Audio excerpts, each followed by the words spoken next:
Welcome to the Middle Podcast. My name is Travis Gale, founder of The Middle. Today I'll be speaking with Dr. Wendy Greyvensteyn. This is a conversation you really do not want to miss. Wendy has a PhD in clinical psychology. She runs her own private practice and is a sought-out public speaker. I recently spoke alongside Wendy at a conference where she shared her thoughts around functional depression, and I immediately knew that I needed to interview her on this platform. I'm so aware of this real tension between the outward picture of success. We're achieving our goals, we've been praised and affirmed, we're portraying a picture of having it all, yet at the same time, we're experiencing an inner world that is in turmoil.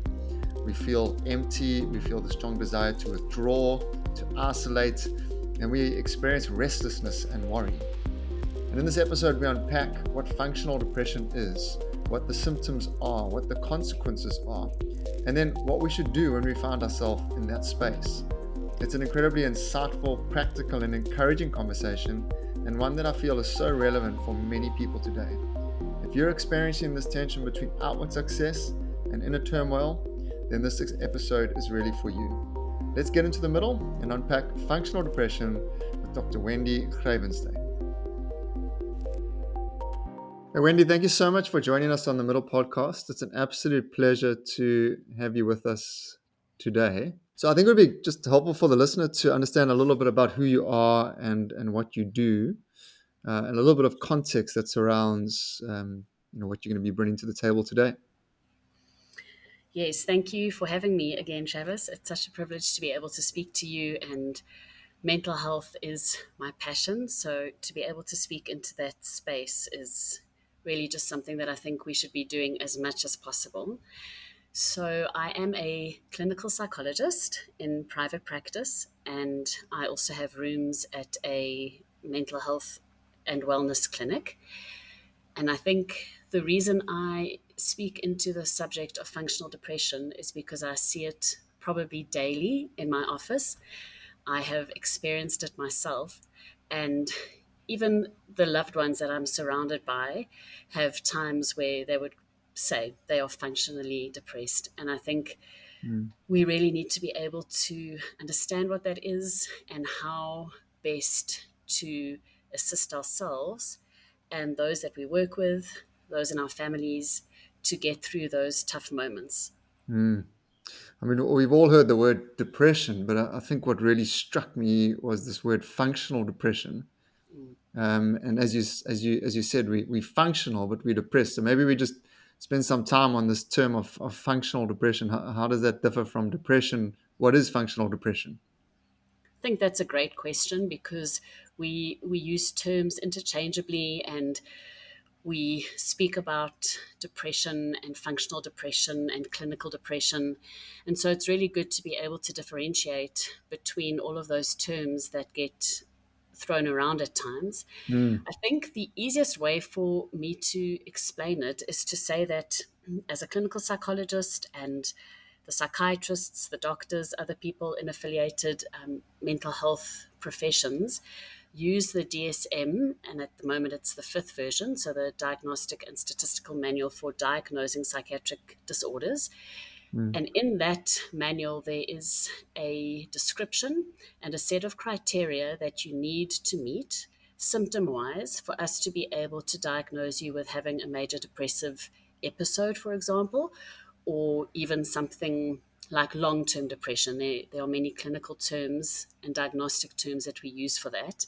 And the main thing that we would look for in a clinical depression that we would then diagnose is the observable and significant impairment in your ability to function, which would mean people can't function well at work, there's a fallout in their relationships, some of them cannot get up in the morning, and so their general daily functioning has been impacted to the degree that their lives are adversely affected.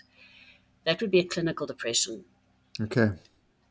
A functional depression is not really something that is a diagnostic term. So we don't diagnose functional depression.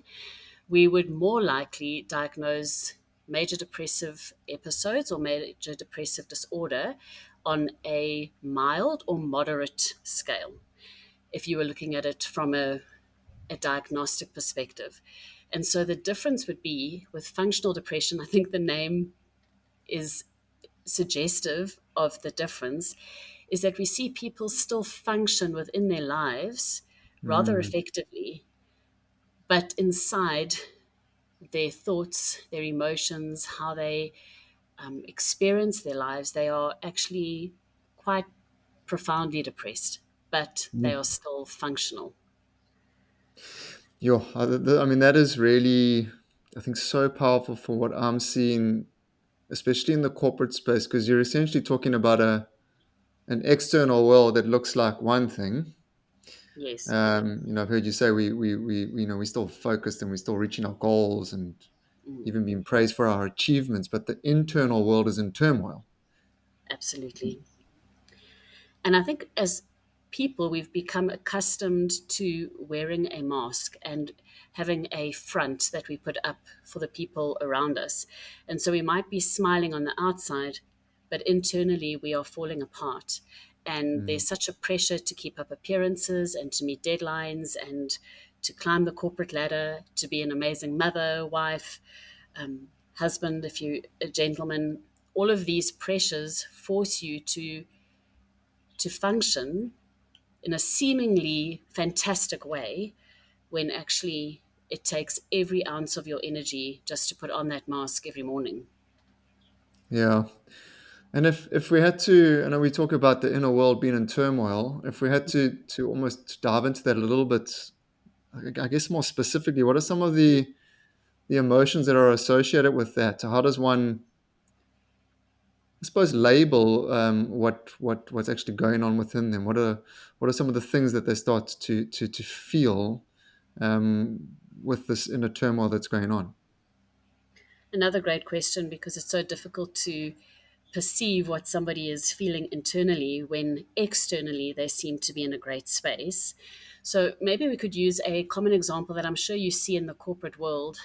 People who are highly functional and they are reaching their career goals, they are meeting deadlines, they seem to be excelling within their professional space, but actually internally they need a distraction from that turmoil, or they need to feel affirmed because they feel so inadequate internally, almost like the term imposter syndrome. Yes. And so their achievement gets linked to how they distract themselves and almost deny what they are truly experiencing internally. So we see a high achiever, but that person is achieving as a means of trying to counter the distress or the anxiety or the depression or the stress that they feel in a turmoil or tumultuous type way. Yes. And I suppose to empathize with people, it's not necessarily, their intention might not be to deny, but they perhaps don't even know what to do with it. Absolutely. They don't know what to do with it. And so again, as people, if we don't know what to do with something, we do tend to kind of do an ostrich in the sand type Yeah. thing where we either deny or we avoid or we distract because we're afraid of facing what we feel because we don't know what it means for our lives. And I think Mm. people become afraid if I say, I feel depressed or I feel stressed or I'm anxious or I don't think I'm coping well. I think we're afraid of judgment. We're afraid of not progressing in our careers because of the perceptions of others. And Mm. that places enormous strain on who we are as people. Yeah, that's a very good point. I think we sometimes pay lip service to terms under the mental health banner. Mm, Share what you feel, yes. have a conversation with someone else, and yet that's why this imposter syndrome is quite fascinating. Mm, Corporate world can sometimes inhibit that, in that yes. people do need to keep up appearances and don't want to be exposed Mm, as weak. And I think we've got to turn that around from a culture point of view. Hey.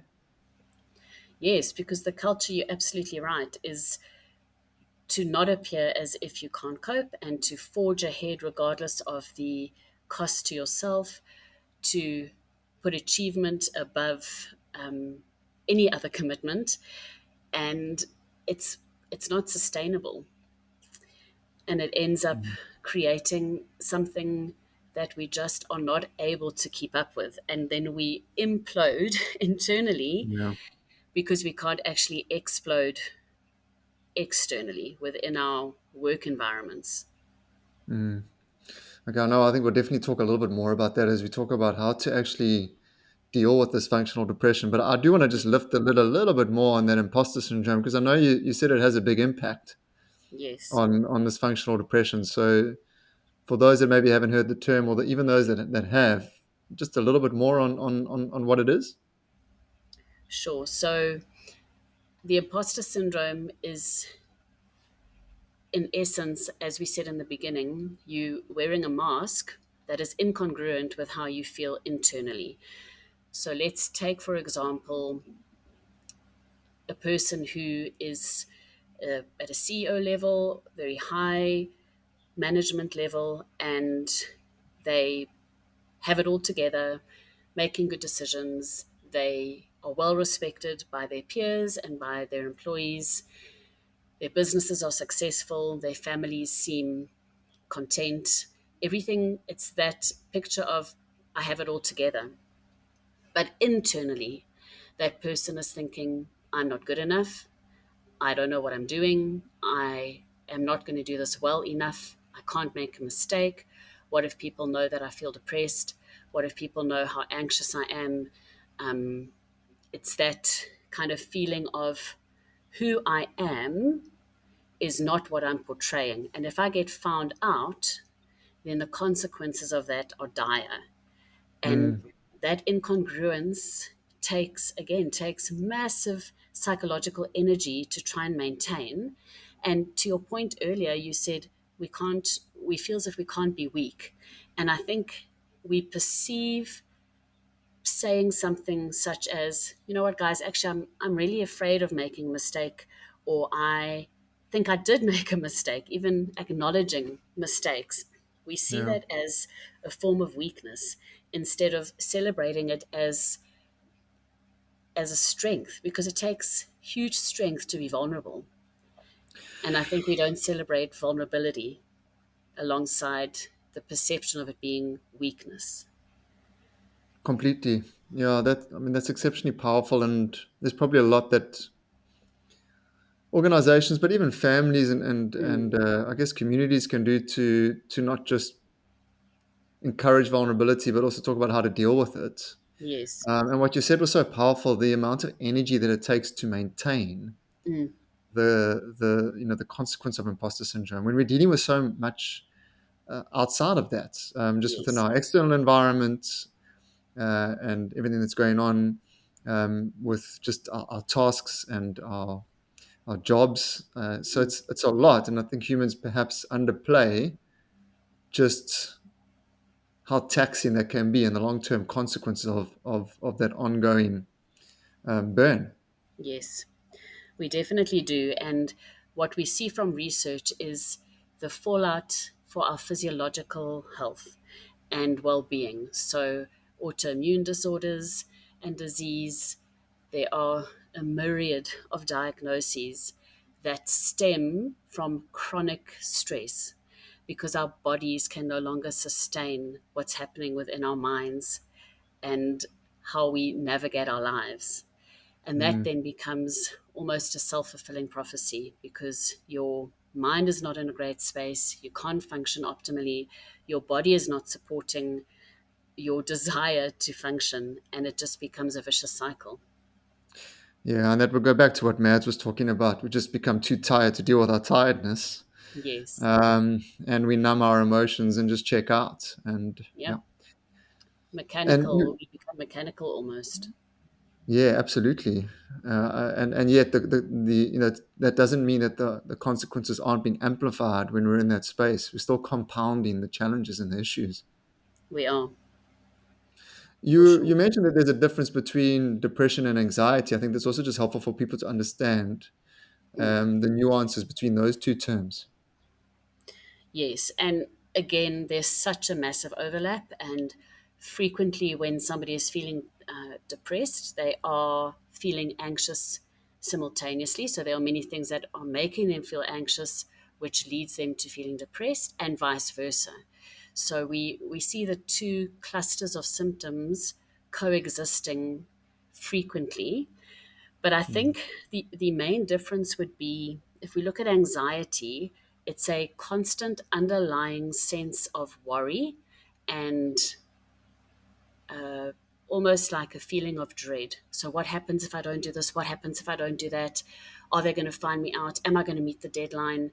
It's a chronic feeling of low grade panic at times. Yeah. That would be anxiety. And it can be about the past. So you can ruminate, should I have done this? Should I have done that? It can be about the present, what should I do? And it can be about the future, what should I do if and when? So Okay. anxiety takes up massive amounts of headspace. Mm. And then of course depression is more an intense feeling of sadness with a considerable amount of hopelessness or that feeling of worthlessness. And I'm not saying that doesn't exist within the anxiety symptoms too, but the main difference, if we were trying to understand it, would be, am I chronically worried or am I chronically feeling sad, down, um, loss of hopefulness for life? Yeah. And like I said, you can feel those things simultaneously too. Okay. And where I see this at play quite a bit in the people that I deal with and work with is that especially those who are exceptionally driven, they seem to Yes. have very high standards, high expectations. Are there certain personalities that are perhaps more at risk of functional depression than others? They are. And that is why I think the term functional depression is a fitting one, because most people who suffer from functional depression are the people who are functioning at an excessively high level. Mm. And as I said, that there's a cost to that. And so the depression often comes with what I term overfunctioning, and what we use that term in psychology and psychiatry a lot, is that you are functioning in excess of what your mind, body, and spirit can cope with. Mm. So the over-functioning personalities are typically those that would score highly on responsibility, high sense of responsibility, leadership qualities, the personalities who like to be in control, who are high performers, for whom achievement is important, and even those where there are traits of perfectionism. Mm. Those personalities are definitely at risk. And then the other personality that is at risk, or the traits that would indicate risk, would be the personalities that feel as if it is their duty to keep the peace and to make sure that everybody is happy and to sort out conflict and to see who is not doing okay and to make them feel better. Almost the fixer personalities, because Yes. they take on an inordinate amount of other people's distress and they carry it as well as trying to resolve it. Sure. And that's a big portion of our personalities. It is. I can recognize some of my own personality traits in what I've listed. And that's why we need to be so aware. I think self awareness is important, because if you don't want to acknowledge, for example, that you have some unhelpful perfectionism traits, Mm. then we can't deal with it. And I would Yeah. far rather us just say, you know what, as a person, sometimes I struggle because I'm a control freak, or sometimes I struggle because I like things to go the way I want them to go. If we can acknowledge that, it gives us so much more liberty to deal with it. Mm. Yeah, and I mean, as someone who's definitely prone to hard drive, what really struck me was something that you said at the conference. We can't mistake over functioning for productivity. Yes, So that's very powerful because sometimes we it think is. we're being productive, but Mm. actually we're putting ourselves at risk.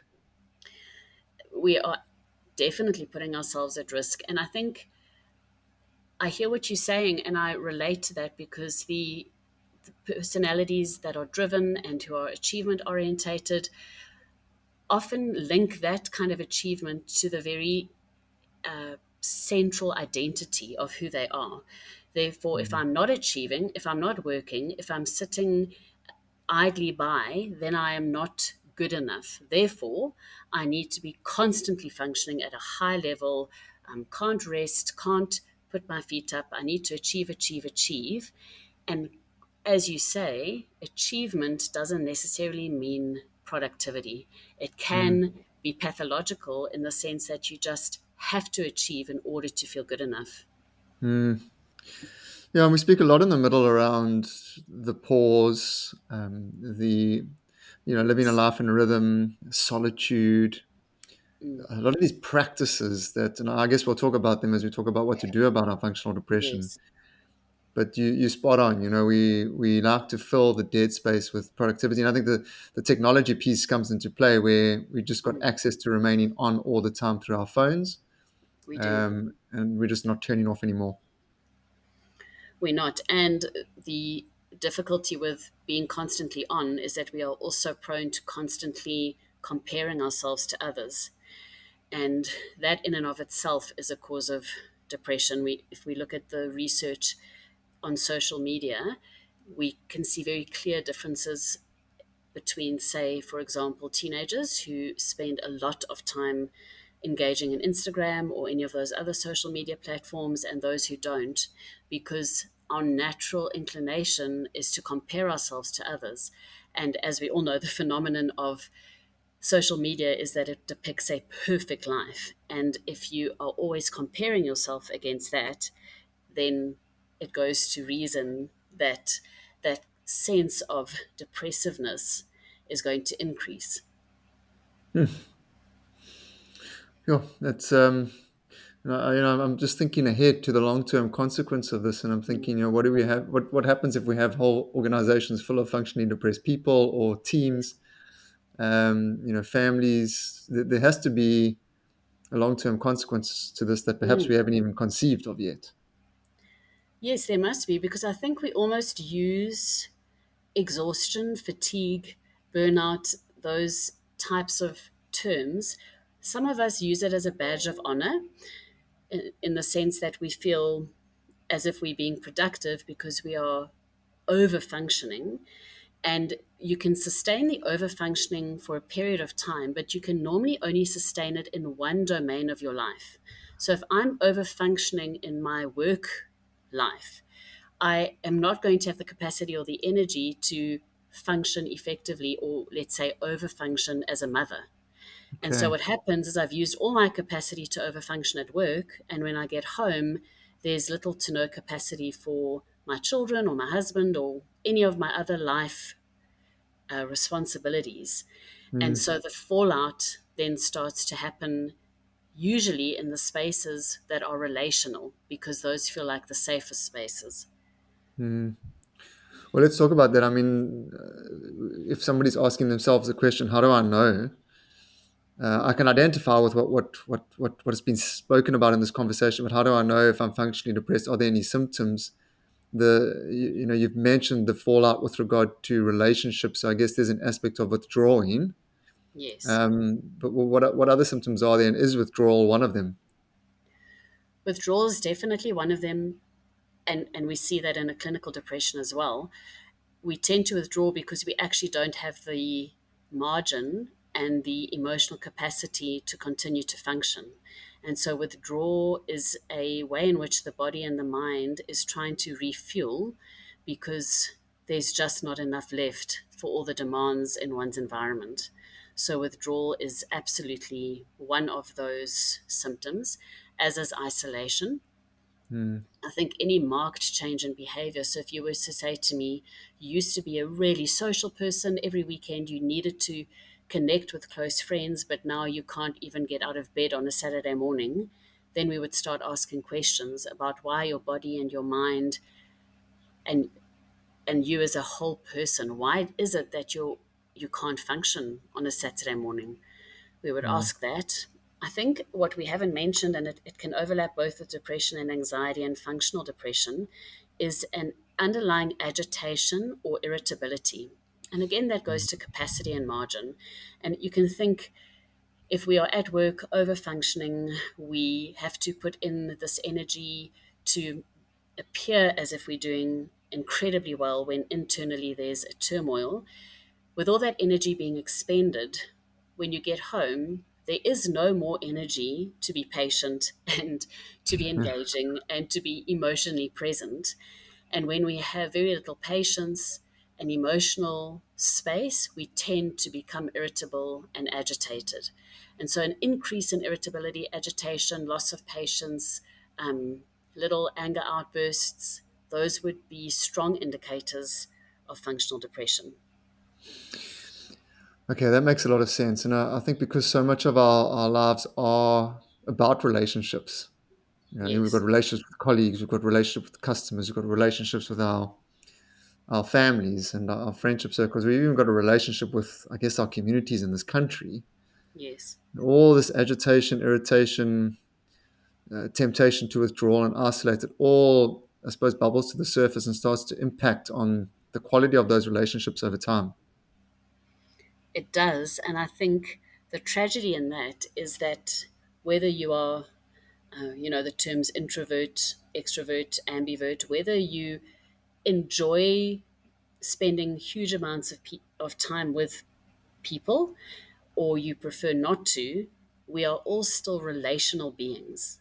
And we have Mm, an inherent need to be in relationship with other people. We even see that in terms of how the brain develops. It mm, develops optimally in the context of connected and fulfilling relationships. And so, yes, we can withdraw and we can isolate, but the long term impact of that would be quite catastrophic because we are not supposed to be single people on islands. We are supposed to function within relationship. And people who are lonely or withdrawn, we see depressive symptoms starting to worsen in those cases as well. yeah, and I think perhaps a second conversation is just around the impact of this on the brain. I know it's Yes, probably quite a big topic, but you yes, you are doing research around or engaging in research around the impact of this on our brain. yes. And I think we are privileged to live in an era where there is a multitude of information sources available to us. And there is incredible research being done on the impact of depression, overfunctioning, anxiety, you name it. There is research being done on how it impacts on the brain. And our concern is that there is a very real way in which the brain starts to organize itself around experiences and around the way we conduct ourselves in our own lives. And one of the Mm, kind of famous sayings is neurons that fire together, wire together, meaning the more you do something, the more it becomes deeply ingrained in your habitual behavior. yeah. And that's one way in which we would be concerned, but also just the toxicity that the brain then needs to exist in is damaging to the brain itself. Mm. Sure, and I suppose people listening to this might be left feeling, is there is there hope? Especially when it gets into the neuro space. Yeah. You talk about habit change, behavior change, but if we can get ourselves into the states, then I'd imagine we can also get ourselves out of it. We absolutely can. And that I think is always going to be the silver lining is that neuroplasticity and the brain's ability to structure itself or to be structured around experience means that we are able to change our environments and our experiences, and that has then an impact on how the brain structures itself and how the brain functions.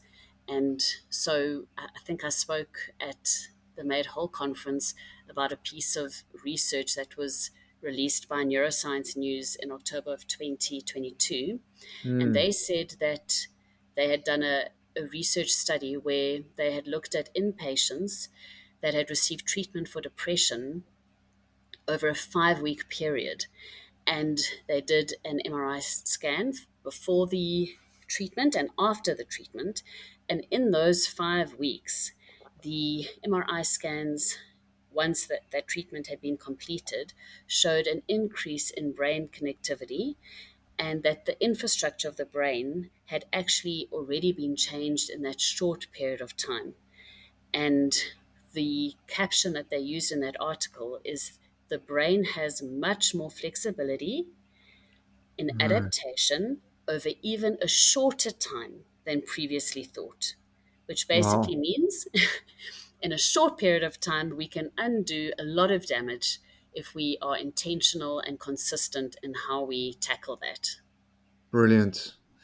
Brilliant. Well, that's very encouraging, and It yeah, is. I hope people pay attention to that. And when we talk about intentionally tackling it, what do we mean? What are some of the things that we need to be intentional about if we can identify with being in this functionally depressed space? Mm. So that would be the almost the more practical way of what do we do if we feel like we may be functionally depressed. Mm, I in in pop psychology, for lack of a better term, we all know that your diet needs to be really a healthy, balanced one. So that is something that I think we've all been told and we've all researched. Sleep hygiene is critical to brain health, and brain health is critical to how you function. mm, So the sleep, diet, exercise discussion, I don't want to go into too much because I think those are the things that we already probably know. The things that mm. I want to speak about are the less reported on ways in which we can start to deal with functional depression. Because what we want to do is give our brains, our minds, a different experience to the experiences that are causing the functional depression in the first place. Okay. Because more of the same just creates more of the same, right? Yes. And so one of the things that I love the most, and there's a lot of research available on this too, is that one of the most powerful ways in which to start shifting a sense of depressiveness or even anxiety is the emotion of awe, AWE. Okay. Awe is that feeling of, oh my word, like that, this is incredible. That is the emotion awe. When you see something that just basically, blows your mind. And if we Wow. can have moments where we experience awe, which would be different for each one of us, then that starts to give us a different experience. It's not the mundane drudgery of everyday life. It is something that activates your passion and your excitement and your zest for life. Hmm. That's So very awe is really interesting important. It is. because it's a lovely question. Is what do I do to experience awe Mm, um, regularly in my life. I guess that's why, for me, being in the mountains, for example, that's a natural space of awe.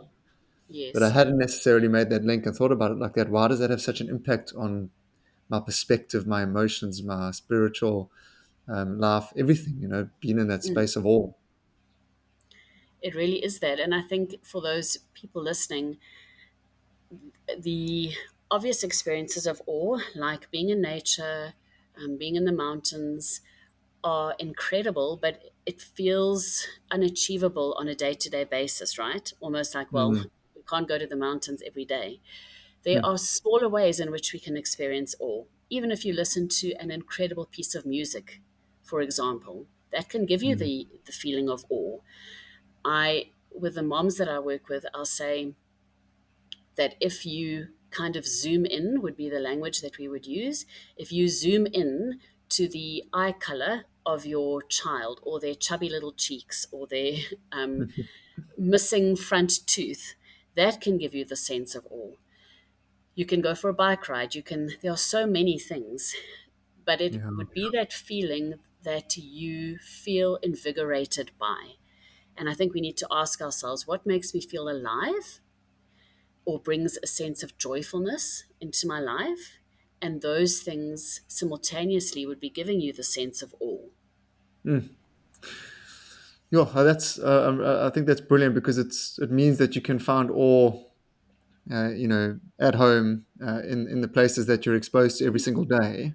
For sure. We're speaking a lot to people lately about transitions, the transition from especially the transition from work to home, Mm, and I think that almost helps a little bit with that because if you can in that transition look for awe, yes. and as you said, pay attention to, for example, your children's chubby cheeks or whatever it is, Mm. that will actually help that transition happen effectively. It will, and it will also make you feel far more present, which is, another one of those pop psychology terms at the moment: present, mindfulness, etc. But it is about being fully present with what is right in front of you, instead of your mind kind of focusing on what did I do, that rumination, or being concerned about the future. Being focused on what's right in front of you is healthy for the brain, but it is also extremely important for who we are as people. And so, even zooming in, like we said, on chubby cheeks is one thing, but you can zoom in on your pet's adoration for you. It can Uh-huh. be anything, but zooming in and being present is really important. Okay. So, all right. So you've got the diet, the sleep hygiene. I think it's probably Mm, worth having more conversations around that down the line. it is. And certainly something we spend a lot of time talking about in the middle. Mm, But you've just really landed for me the power of presence, the power of awe, mm, and I think sometimes people battle a little bit with the idea of just trying to be mindful or almost creating a quiet space. This is in many ways replacing what you are often over functioning in with mm. something that's very healthy and beneficial. Yes. And I think it's because it feels as if it's something, mindfulness feels to us often as if it's something you have to learn how to do. You have to be able to be quiet with your own thoughts for minutes on end. And that's certainly one way in which to do it. But there are simple ways, like lying on your back and watching the clouds. And, I don't know if as a child you used to make shapes out Mm, of clouds, but yeah, something like that would be being present, or just walking slightly slower when you're in your garden and noticing the color of the flowers. That is something yeah, that makes you present, but it's achievable. It's not something that feels outside of your ability to do in your everyday life. absolutely. My friends will laugh at me because I talk about, especially during the hard lockdown, Mm, I got into birding. But why I was so attracted to it was because I realized that I had to pay attention to the incredible detail yes. of these small little animals that were in my habitat all the time, but I'd never really noticed them properly. Mm, And when I started to get into that and see the color and the makeup, and that really landed for me, and I would term it awe, having spoken to you yes. now. And that helped me through what was an incredibly difficult period for all of us. Mm. And it's something that I've continued to do since then. And it's a good practice because when we are present and when we can zoom in on the details of things that give us that feeling of awe, what we also activate is a sense of hopefulness. And remember, if you're feeling depressed or if there's a functional depression, we often lose the ability to feel hopeful and to access a sense of joyfulness. And alongside awe, we want to inspire hopefulness and joyfulness as well, which Mm, we frequently do. I mean, if you look at a beautiful bird, then there is a sense of awe, but there's also, it elevates your mood to the space where after an hour or two of birding, you probably feel more invigorated and ready for life than you did before the birding. yeah, and the point is that it's one of the middle insights. So what we focus on expands. So Yes. if we're going to constantly pay attention to the things that we have to do, Mm. the backlog in our work life, or the negative things around us, it's going to amplify those negative emotions. But if we can It pay is going attention to to. that which brings Mm. awe, then it's going to benefit us hugely. It will. And even taking those mini moments, Travis, like birding, I mean, you could go outside and you could see a beautiful bird and spend 5 minutes taking it in. We speak about mini moments all the time because it can be a 10, 20, 30-second, 5 minute exercise of shifting your mind to something that is not as taxing and heavy and depressing, Mm. and being able to shift into a different space. And so those mini moments, again, are really important. Absolutely. This has been exceptionally profound. I think just to ask, is there anything else that you'd want to just share as a sort of wrap up to those who have been listening just around this topic? Sure, I think, I mean, I could also speak about this for hours.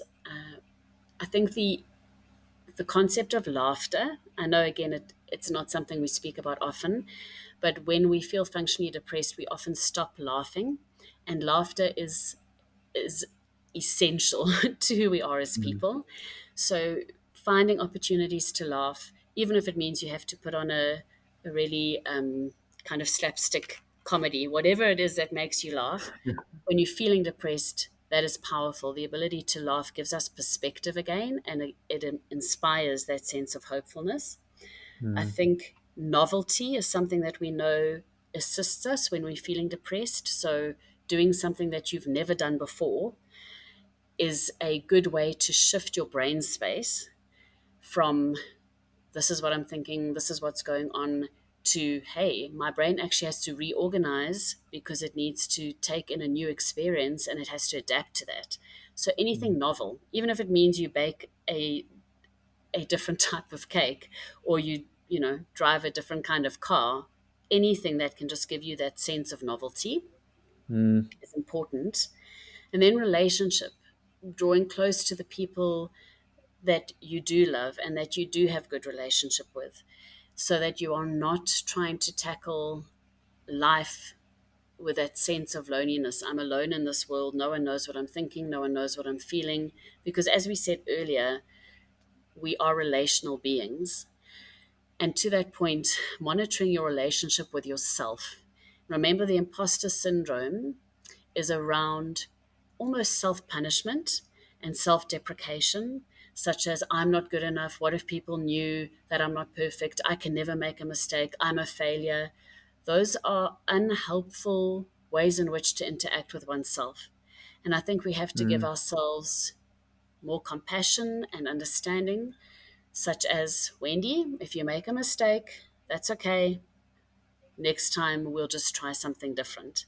Obviously, I'm not Mm. sure that we should be speaking to ourselves out loud because that might raise a few eyebrows, but we should most definitely be monitoring how we speak internally to ourselves, because we can be our worst enemies, but we can also be one of the most powerful agents of restoration within ourselves if we know how to treat ourselves in a way that is compassionate.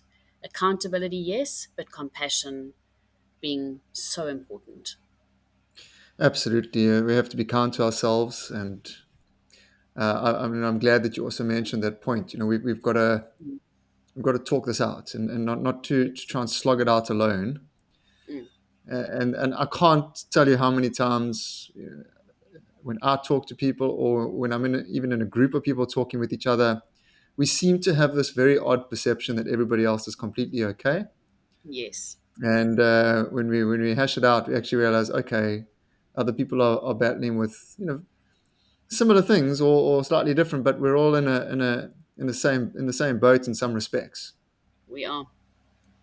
And one thing that Mm. I've learned in being in private practice almost 14 years now is that each one of us sits with, we all have a story, and we all have experiences that have been painful that we've had to survive and grow through, and we all have very similar brains. And so, what I'm Mm. struggling with, you are probably struggling with. And if we could Mm. speak about that more frequently, normalize it, understand how to deal with it in helpful ways, then we wouldn't feel as if we are the imposter. We would feel as if we are in a group of imperfect people that we can be honest about, or honest with, rather, about what we Mm. are dealing with.